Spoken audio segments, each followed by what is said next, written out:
Wick might have set the new gold standard for revenge thrillers in the modern day, but there are a ton of amazing classic films that beat the Keanu Reeves franchise. The thriller genre is a difficult one to pin down, and the films are usually unified by a few disparate elements that set them apart from action or horror. The genre has also evolved over the decades, making identification even more challenging. Early thrillers were a bit more pedestrian than their modern counterparts, with less emphasis on action and more focus placed on intriguing stories. Master filmmakers like Alfred Hitchcock helped to revolutionize the thriller genre, and he set a standard that many have tried to match. The John Wick franchise has kept the action thriller genre pumping for a decade, and has spawned countless imitators. With explosive thrills and bloody revenge, John Wick combines all the best parts of its genre. However, there are older films that also highlight the strengths of the revenge thriller, and some even top John Wick in terms of quality. Point Blank, 1967, though they were made decades apart, John Wick shares quite a few similarities with the 1967 revenge classic, Point Blank. After being betrayed by his criminal buddies, a man infiltrates a powerful organization to bring down the person who double-crossed him. Though the plot is stock standard, Point Blank shines because of its neo-noir style and taut visual storytelling. Point Blank might not have the bombastic action of a John Wick film, but few can rival its well-executed tension. Violence is used sparingly, which gives each moment a lot more weight than any action spectacle. Nearly 60 years later, the Lee Marvin vehicle still manages to thrill, something that most of its contemporaries can't say. Man on Fire, 2004. Denzel Washington's best movies take advantage of his overt star power, and it was on full display in Tony Scott's Man on Fire. Washington stars as an ex-CIA agent who must track down the little girl he was hired to guard while in Mexico City. The film wasn't well received, but it has everything that an excellent revenge thriller should possess. Washington shows off his action hero chops, and his skillful performance lends everything an emotional edge. The action is crisp without resorting to the same levels of absurdity as a John Wick film, and Man on Fire feels more grounded overall. Washington's John Creasy is the sort of hero that could certainly give John Wick a run for his money. Leon, the Professional, 1994. Leon, the Professional is a notable revenge thriller for many reasons, mainly for being the debut of Natalie Portman. The title character is a professional hitman who takes in his 12-year-old neighbor after her parents are killed by a corrupt DEA agent. Leon has a complicated legacy, but there's no denying the aspects of the film that work. Though the cult classic loses ground to John Wick in the action department, it makes up for it with stunning performances. Gary Oldman steals the show, and his unhinged turn beats anything seen in the entire John Wick canon. Leon, the Professional is also just a brilliantly made movie that doesn't need spectacle to succeed. Oldboy, 2003. Kicking off one of the greatest unofficial trilogies of all time, Park Chan-wook's Oldboy puts the thrills in the revenge thriller genre.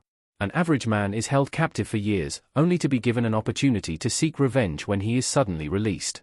Unlike other films which copied John Wick, Chan-wook's action sequences clearly inspired the Keanu Reeves franchise. Oldboy is a gritty and unforgiving ride that never takes its foot off the gas. The violence is impactful and disturbing, and the revenge plot has a deeper meaning that gives it more oomph than John Wick. While the latter franchise embraces the path of violence, Oldboy actively deconstructs revenge as a concept, questioning the validity of forgiveness in general. Straw Dogs, 1971. The 1970s was littered with revenge films that addressed rising violence in the United States, but Straw Dogs took things across the pond to the UK. The Dustin Hoffman classic sees him play an American expat who fights back against ruffians in his new town. Director Sam Peckinpah is perfect for such a personal revenge story, and the movie delivers. Dour and psychological, Straw Dogs is a far cry from the neon-tinted environs of John Wick. However, it has something the latter doesn't, and that's suspense. Straw Dogs is all about the prelude to violence, so the payoff feels a lot more satisfying when things finally reach a boiling point. One tense scene beats hours of copious action sequences. Unforgiven, 1992. Clint Eastwood's pedigree as one of the greatest Western stars of all time was already well established by 1992, but Unforgiven further cemented his status. When a reward is posted in a small Wyoming town, two groups come to collect the bounty. Unforgiven is every bit a stunning character drama, it just happens to be an unforgettable revenge story too. The brilliance of the film is how it never gets lost in its genres, and the Western framework doesn't stop it from being a convincing revenge thriller. John Wick might have more action, but the compelling character work in Unforgiven is unmatched. A spotlight is turned on vigilantism and vengeance in general, and the movie questions the morality of revenge. Death Wish, 1974. John Wick has spawned imitators, but no film impacted the revenge thriller genre like Death Wish. Tapping Charles Bronson to play the lead role, the film follows a father who spirals into a world of violent revenge after his wife is murdered. The movie is an unabashed critique of laissez-faire attitudes toward crime in American urban centers in the 1970s. Even if its message is somewhat muddled by time and politics, Death Wish is a film that's actually trying to say something. The action is tame compared to John Wick, but the intensity of the emotions makes things feel more real. They might be radically different, but there likely wouldn't be a John Wick without Death Wish. Commando, 1985. Arnold Schwarzenegger was on fire when he starred in Commando, and it remains one of his most bombastic films. He stars as a retired Special Forces officer who is dragged back into service when a dictator kidnaps his daughter.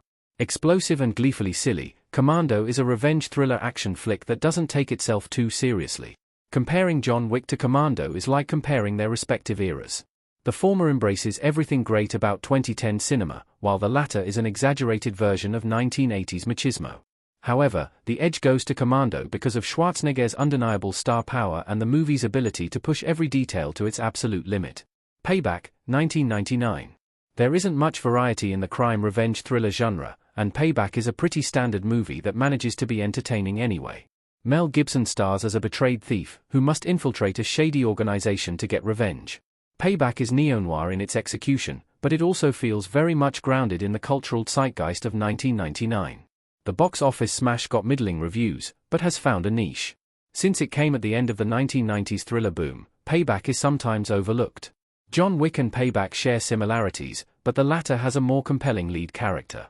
Even without a ton of action, the movie manages to remain exciting for the entire 2-hour running time. Kill Bill, Volume 1 and 2, 2003 to 2004.